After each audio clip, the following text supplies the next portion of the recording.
Well, how did you get along with the other guys in WWE? Was that pretty good to you? Or? They was good to me. What about Downtown Bruno? You just mentioned his name, Harvey there. Yeah, I got along good with him. I got along good with everybody. Right. I got along good with everybody. Even my opponents and guys that had high positions, like Hogan, and I got along good with Andre after our little incident. I got along real good with him. And but most of the guys didn't, because Andre was a big guy and he hated big guys. And I have seen him mop the floor with some of your top guys that's out there now. Well, you know, during my time, that's out there now. Everybody was afraid to work with him, except me. Right. And during the time when Andre was in the ring working with guys, you will see all the guys from the dressing room. They be peeping out the door because they know Andre gonna mop the floor with him. But when I go out there with him, they wasn't looking, because they know that he wasn't gonna bother me. He wasn't gonna treat me that way. Right, right. Well, I read where you said that in SummerSlam '92, you worked with The Undertaker at Wembley Arena in London, correct? I did, yeah. I read where you said Undertaker payoff was $500,000. That is true. And yours were only $13,000. That is true. So you mean to tell me, you wrestle Undertaker, he gets $500,000, and you get $13,000 is all? That's all I got. The Undertaker got $500,000. This is not something that the Undertaker told me.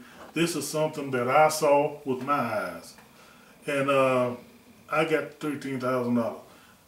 I'm not saying that Undertaker was not worth $500,000, but what about me? I think Undertaker is worth every dime that he gets. But what about me? Right. I guess I'm worth nothing, because that's what I got, was nothing. Well, do you think, in your heart, do you think racism played anything in the WWE? Do you think there's a lot of racism there, or what do you think? Why? I really do. I really do, especially toward me, because I don't know, is it because I'm from Mississippi, and then you know, a lot of people in the North, they consider people from Mississippi as being way behind, dumb, stupid, and you know, things like that. But now I've seen, I was the type, I mind my own business. I stayed away from the rest of the guys, and I was easy to get along with. Never out partying with them and drinking and all that kind of stuff. So, but the black guys that did, they got along with Vince a lot better than I did. I mean, I got along good with them, but they was respected more than I was. Well, do you know what? Did you see any of the other Afro Americans? Did you see more? Did you see their pay or offer? You know, what happened there? Was they treated the same way you were, or is it just because? Yeah, the few that I saw, they wasn't making. They didn't make what I made.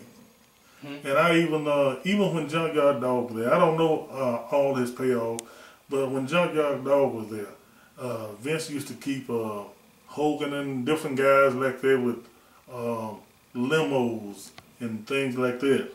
And poor Junkyard Dog, he drive up in with, you know, have a limousine driver to bring him up to the matches sometime. Old broke down limousine, they had to call the record to get it and all that kind of stuff. He was trying to keep up. But now myself, I don't believe in trying to keep up. Right. No, not to put myself in the hole. Right. And I also heard on one of your radio interviews that where you said that WWE held 15% of your gross in case you decided to leave, you would lose it. Is there any truth to that? Yes.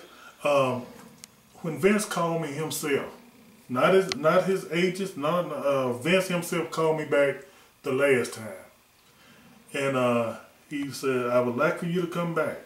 He said, I can do good with you. I can do better with you, but I can still do good without you. Those were his exact words.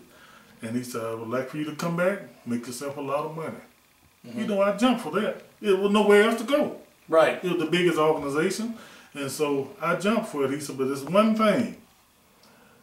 I would like for you to agree to me taking out 15% of your gross. We'll put it in escrow, and you will get it back during your after your 2 years is finished with interest. So, you know, that was no problem. That was putting money in the bank. Right. But when I did that, I signed that contract.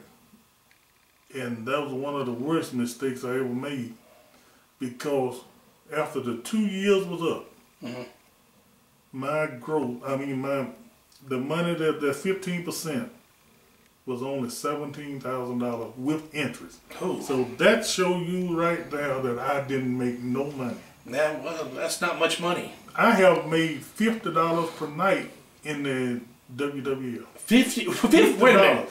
$50 per night? 50. Oh my gosh. I'm not that smart, but I can count. I can count up to 50. Oh my goodness. $50 per night. I have had that. That's pathetic. That's worse than the independence. Oh yeah. That's worse than when I first started in 1978. You got paid more with the Jerry Lawler and USWA and all that, right? I'm Oh sure yeah. You got paid a lot more now. Probably 20 times more. Yeah, right. Exactly. Yeah. Exactly. Yeah. Well, that's unbelievable. $50. That's kind of an insult. It will. But I did, and people that I tell this, they can't believe that I made that in the WWF. Right, Yeah. right.